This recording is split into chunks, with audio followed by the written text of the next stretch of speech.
के कई point of views रहे हैं। मेरा मानना यह है, जैसे आपने तलवंडी राणा के धरने की बात करी, जब से वो धरना लगा है मैं उधर तलवंडी राणा के धरने पे ही जाकर मैंने ये प्रण लिया था कि मुझे चुनाव लड़ना है। अगर घर में 4 लोग हैं, चारों के पास अपने अलग अलग वोट हैं, तो आप किसी को भी प्रभावित नहीं, इसमें इन्फ्लुएंस नहीं कर सकते, दबाव नहीं डाल सकते कि आपको इस पार्टी को वोट देना है या इसको नहीं देना। क्योंकि अगर सब लोग, जितने इतने प्रतिनिधि जो खड़े हो रहे हैं, अगर सब जन सेवा करें तो आप सोचो कि हमारा हरियाणा प्रदेश कहाँ पहुँच जाए।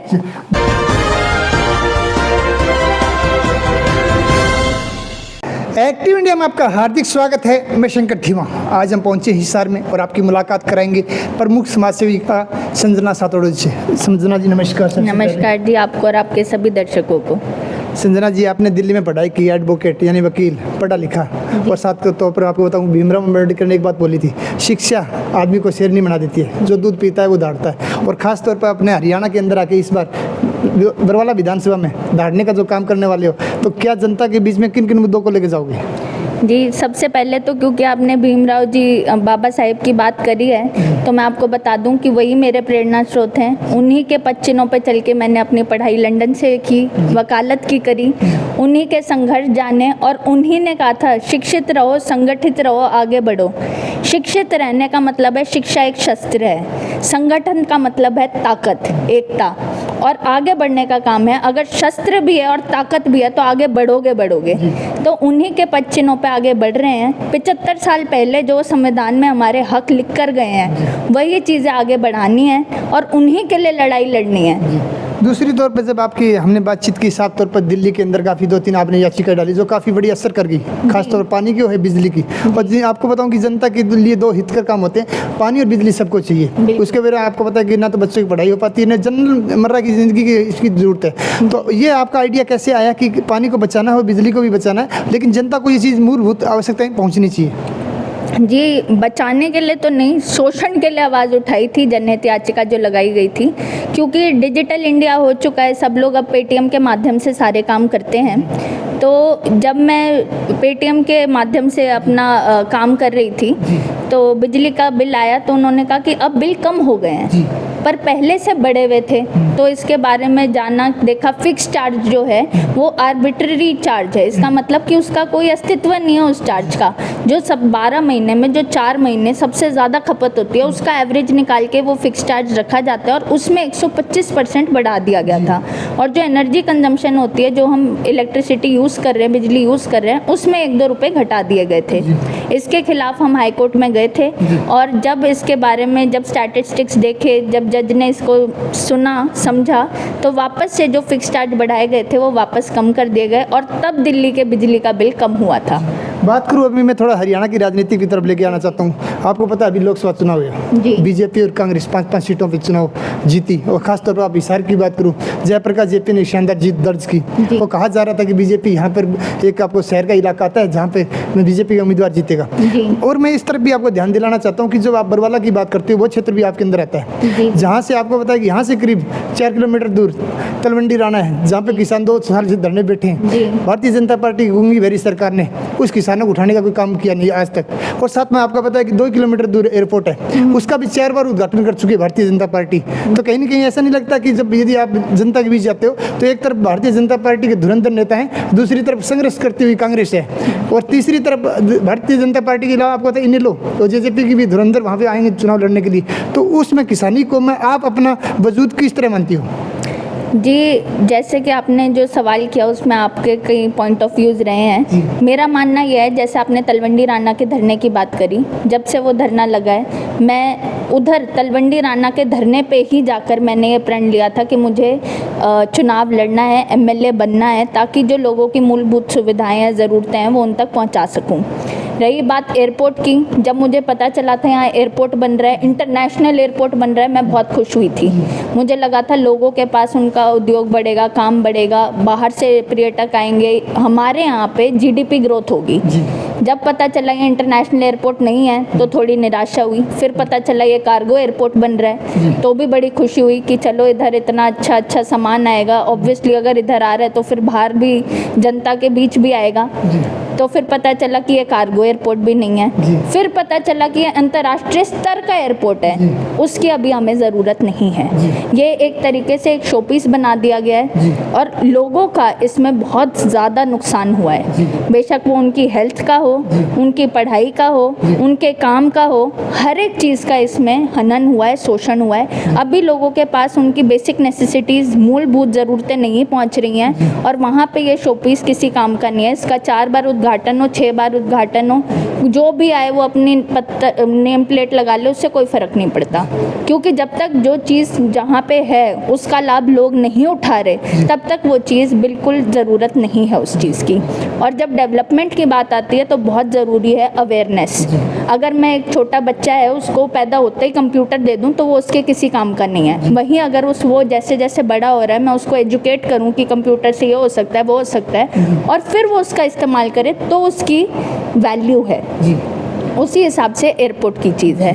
तो जो लोगों की प्रॉब्लम्स हैं वो तो मैं साथ में लिखती हूँ कि जब पद मिलेगा या अपनी शिक्षा के दम पर उसका समाधान करूँ, पर साथ ही साथ अवेयरनेस का, जागरूकता का काम बढ़ाना बहुत ज़रूरी है।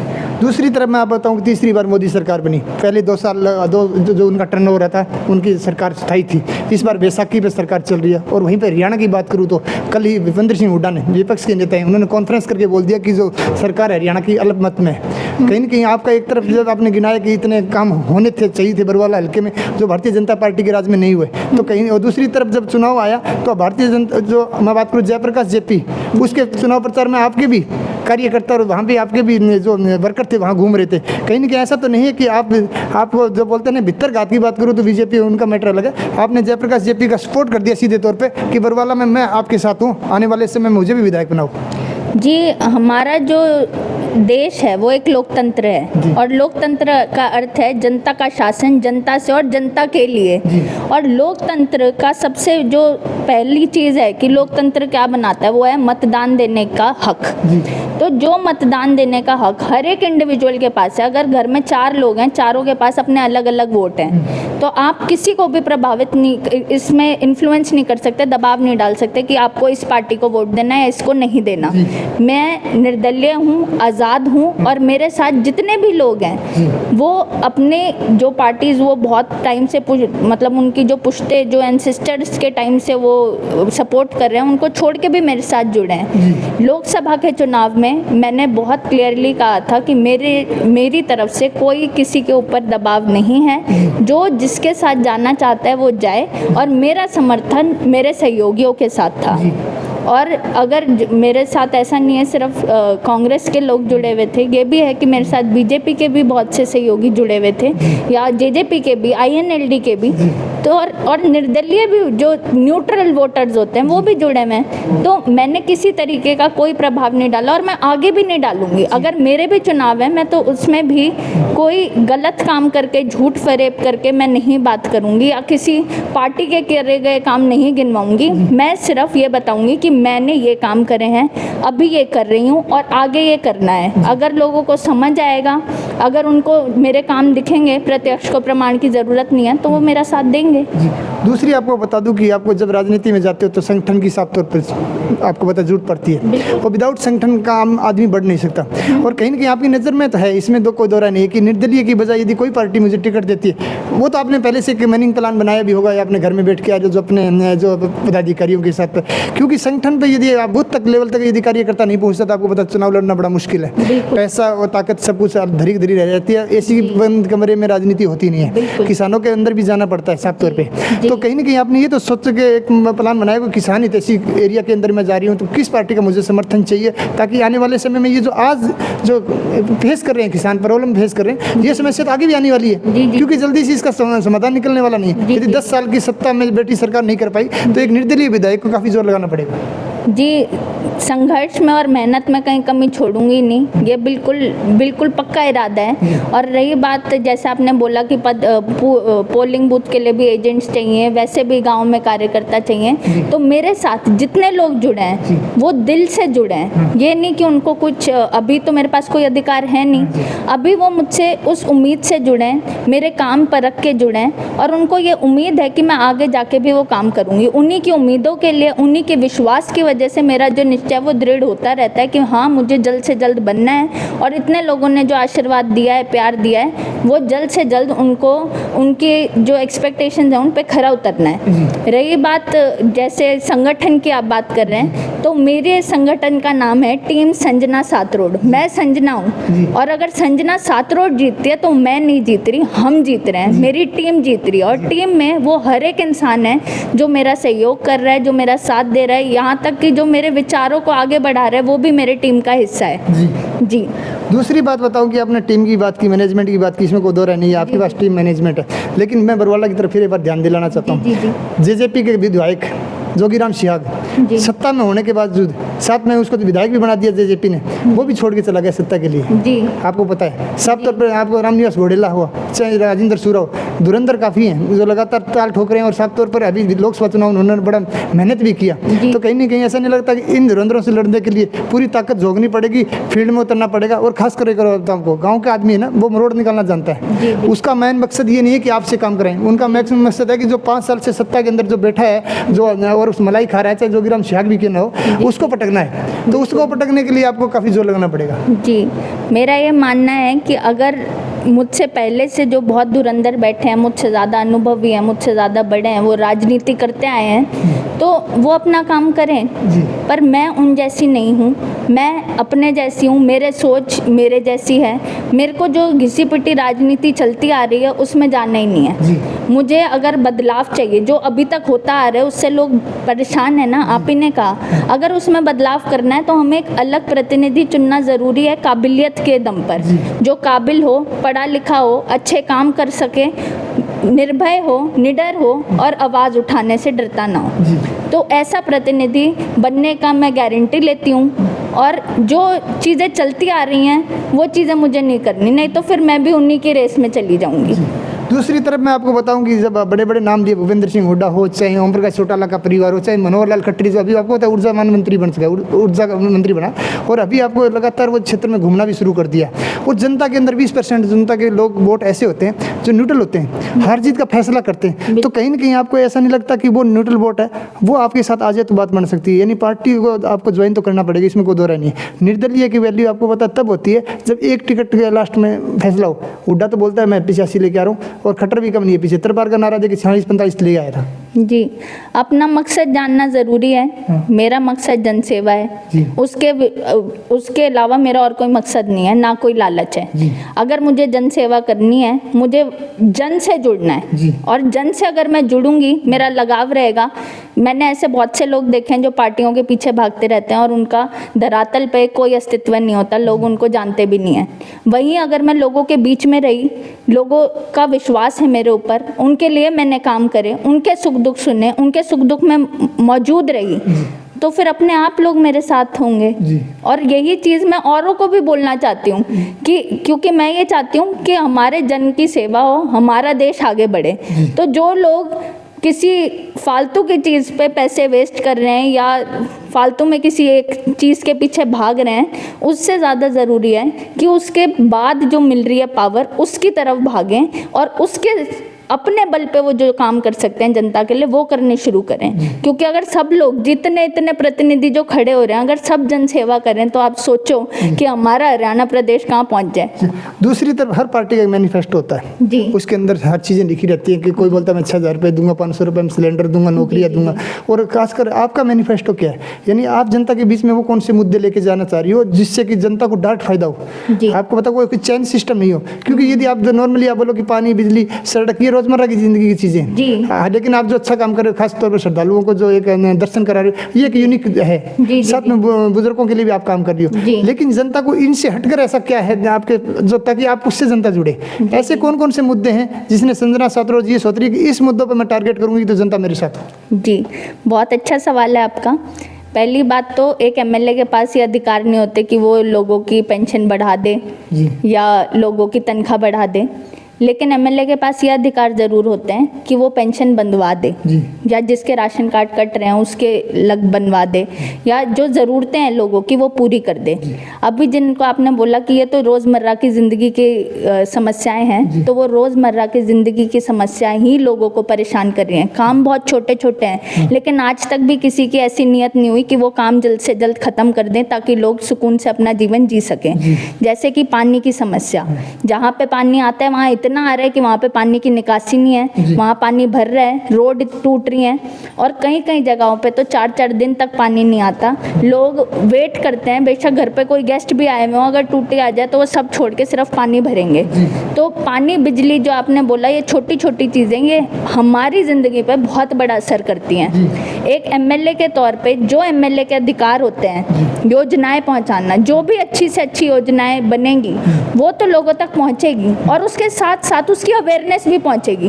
मैं बोलूं कि भाई फलानी योजना आई है और लोगों उसका लाभ उठा लो, जब लोगों को योजना समझ ही नहीं आएगी वो उसका लाभ कैसे उठाएंगे। तो अवेयरनेस, जागरूकता मेरा सबसे मेन एम रहेगा मेरा मैनिफेस्टो में, कि अगर मैं कोई भी चीज़ कर रही हूँ तो उसके पीछे जो लाभ मिलने हैं, कैसे उसका लाभ उठाना है, वो लोगों तक पहुँचे। उसी तरह जैसे सफाई, पानी, बिजली, स्वास्थ्य व्यवस्था, शिक्षा व्यवस्था, ये चीज़ें एमएलए के हाथ में होती हैं। इन सब में ऐसे काम करने हैं कि ये मॉडल विधानसभा क्षेत्र बन जाए और इसके लिए लोगों को परेशानी ना झेलनी पड़े। उसके बाद हमारा जो गवर्नेंस मॉडल रहेगा वो जनसभा के आधार पर रहेगा, क्योंकि एक गांव की तकलीफ़ दूसरे गांव की तकलीफ़ से अलग होती है। जो इंसान उस गांव में रह रहा है उसको पता है कि उसके गांव में क्या प्रॉब्लम्स हैं। तो जनसभा की जाएंगी, लोगों से उनकी समस्याएं पूछी जाएंगी और उस समस्या का समाधान भी पूछा जाएगा। जनसभा में जो बेस्ट ऑल्टरनेटिव रहेगा, बेस्ट समाधान रहेगा, वो लागू किया जाएगा।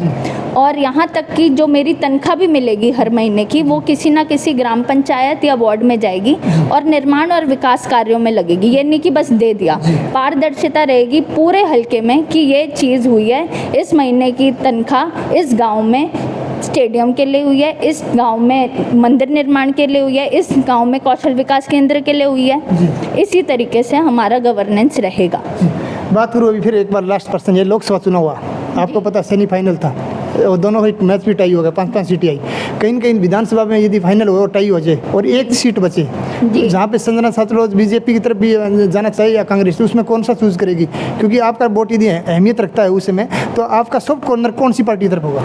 जी, मेरा तो फिर मानना ये है कि अगर मुझे और ज़्यादा पावर मिल रही है तो मैं सीएम बनना चाहूँगी। अच्छा, एक सीट जी बिल्कुल, अनिल कपूर की तरह जी।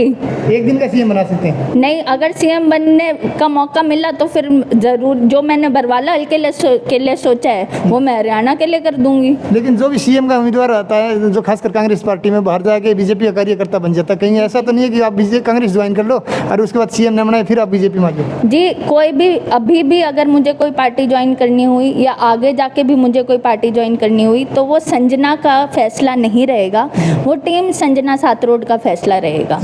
अंत में अपने जो विधानसभा क्षेत्र बरवाला की जनता से क्या अपील करना चाहती हैं? बरवाला की जनता से मैं बस इतना सा अपील करना चाहती हूँ, आप मुझे भी परखो और मेरे साथ जो और लोग खड़े हैं, जो लाइन में हैं, जो बनना चाहते हैं आपका प्रतिनिधि, उनको भी परखो और ये जानो कि कौन कितना पढ़ा लिखा है, किसकी नीयत है काम करने की, अपने बल पे उन्होंने क्या काम करे हैं, आगे जाके वो क्या काम करेंगे। और सवाल पूछने शुरू करो, आप जितना सवाल पूछोगे उससे जवाब मिले, उससे आप सेटिस्फाई हो, वो आपके मन को भाए, तभी आप उसको वोट दो। बहुत बहुत धन्यवाद। धन्यवाद। तो जैसा कि आपने संजना सातरोज को साफ तौर पर सुना, लेकिन एक बड़ी अच्छी बात साफ तौर पर निकल के है कि लास्ट के अंदर कि एक दिन का सीएम तो ज़रूर बनना चाहती है, लेकिन मैं आपको बता दूं कि नायक फिल्म के अंदर अनिल कपूर एक दिन का सीएम बना था और लास्ट में अमरीश पुरी को उसको गोली मारनी पड़ी थी कि लास्ट में वो बोला कि मुझे भी राजनीति सिखाई थी। तो आने वाले समय में ये जनता और खासकर जो भारतीय जनता पार्टी, कांग्रेस और इनेलो जेजेपी है, आपको राजनीति जरूर सिखा देंगे इस बार। तो ये चीज़ें बड़ी अच्छी है कि आने वाले समय में एक समाज सेविका समाज के लिए एक अच्छा काम कर रही है और साफ तौर पर बरवाला हल्के के क्षेत्रों के अंदर जो दौरा करके जब पता किया कि बहुत ही सुदृढ़ काम कर रही है। लेकिन एक आमतौर पर यदि वही विधायक जो जेजेपी का था, यदि बीजेपी के साथ मिलकर काम करता तो आज शायद उस गांव वालों को या शायद तलवंडी रहने वाले लोगों को धरने पे नहीं बैठना पड़ता। ये भी एक सोचने वाली बात है। क्या आपका प्रतिनिधियों का यह जवाब नहीं बनता है कि आने वाले समय में आपकी विधानसभा में आवाज़ उठाए? लेकिन वहाँ भी जोगीराम सियाग नाकाम साबित हुए और अभी सुनने में ये भी आ रहा कि जेजेपी छोड़कर बीजेपी का साथ दे रहे हैं। तो आने वाले समय में एक बार फिर हम नई मुहिम से मुलाकात कराएंगे और जानेंगे हरियाणा के मुद्दे। 3 महीने के अंदर चुनाव है, कौन सी रणनीति कामयाब होगी और कौन सी रणनीति कारगर साबित होगी, और साफ तौर पर संजना 7 रोज इन 15-20 दिनों के अंदर किस पार्टी की तरफ मुँह करेगी, ये भी देखना बाकी है। तब तक के लिए जय हिंद, जय भारत। आज हमारे चैनल के साथ जुड़े उसके लिए धन्यवाद।